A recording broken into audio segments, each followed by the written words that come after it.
బులెటిన్లో first of all breaking news చూస్తున్నాం. మళ్లీ వైసీపీ గెలిస్తేనే వాలంటీర్లు ఇళ్లు వచ్చి సేవలందిస్తారని వైసీపీ అధినేత ఏపీ సీఎం జగన్ అన్నారు. పొరపాటున చంద్రబాబుకు ఓటు వేస్తే తిప్పలు తప్పవని హెచ్చరించారు. 57 నెలల పాటు సుపరిపాలన ఇచ్చామని చెప్పారు. గతంలో ఎవరూ చేయలేనంతగా సంక్షేమాన్ని అందించామన్నారు. 175కి 175 అసెంబ్లీ, 25కి 25 ఎంపీ స్థానాల్లో వైసీపీ గెలవాలని పిలుపునిచ్చారు. వైసీపీతోనే అభివృద్ధి, సంక్షేమం సాధ్యమన్నారు.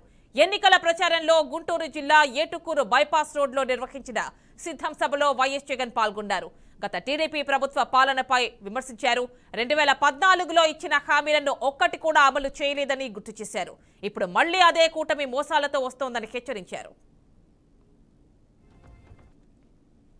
చంద్రబాబు మోసాలకు ప్రజలకు మధ్య జరగబోతా ఉన్న యుద్ధం ఇది కేవలం చంద్రబాబుకు జగన్కు మధ్య జరుగుతా ఉన్న యుద్ధం కాదు. ఈ యుద్ధం ప్రజలకి చంద్రబాబు మోసాలకు మధ్య జరుగుతా ఉన్న యుద్ధం ఇది ఇంటింటికి పెన్షన్ అందించిన ప్రభుత్వానికి, దాన్ని ఆపిన బాబు దుర్మార్గానికి మధ్య జరుగుతా ఉన్న యుద్ధం. ఈ అబద్ధాల బాబుకు ఇద్దరు వంతలు, ఒకరు దత్తపుత్రుడు, మరొకరు ఆయన వదినమ్మ. ఈ ముగ్గురు కలిసి రోడ్ల మీద అబద్ధాలు బుర్రకథలతో చెప్పడం మొదలుపెట్టారు. బాబు మోసాల బుర్రకథను వారిద్దరూ కూడా తానా తందానా అంటూ ఈ మధ్యకాలంలో వాళ్ళందరూ కూడా రోడ్ల మీద కనిపిస్తా ఉన్నారు.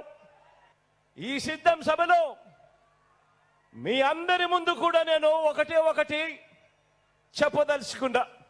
అదేమిటి అనంటే, మీ బిడ్డకు ఓటు వేయడము అనంటే ఈ 58 నెలలుగా మీకు జరుగుతా ఉన్న మంచిని మీరందరూ కూడా కొనసాగించేందుకు మీరు ఓటు వేస్తా ఉన్నారు అని దాని లెక్క.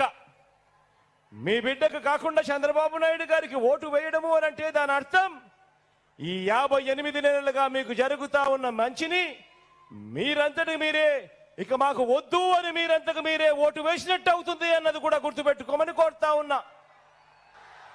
ముఖ్యమైన హామీలంటూ ఇదే పెద్ద మనిషి చంద్రబాబు నాయుడు గారి సంతకంతో వీళ్ళు ముగ్గురు ఫోటోలతో ఇంటింటికి పంపించిన ఈ పాంఫ్లెట్లో ఇంకా ముందుకు పోతే అర్హులైన వాళ్ళందరికీ 3 సెంట్ల స్థలం, కట్టుకునేందుకు పక్కా ఇల్లు, కనీసము ఏ పేదవాడికైనా కూడా ఒక్కటంటే 1 సెంటు స్థలమైనా ఇచ్చాడా అని అడుగుతా ఉన్నాను.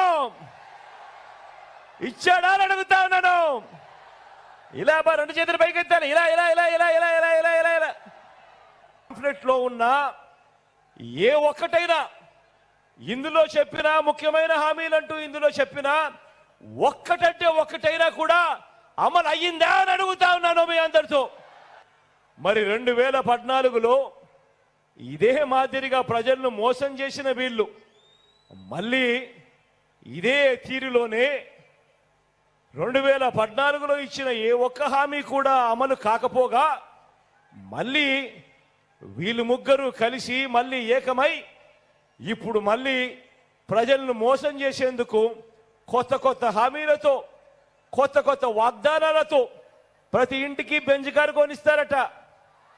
నమ్ముతారా? ప్రతి ఇంటికి కేజీ బంగారం అట. నమ్ముతారా? సూపర్ 6 అట, సూపర్ 7 అట. నమ్ముతారా?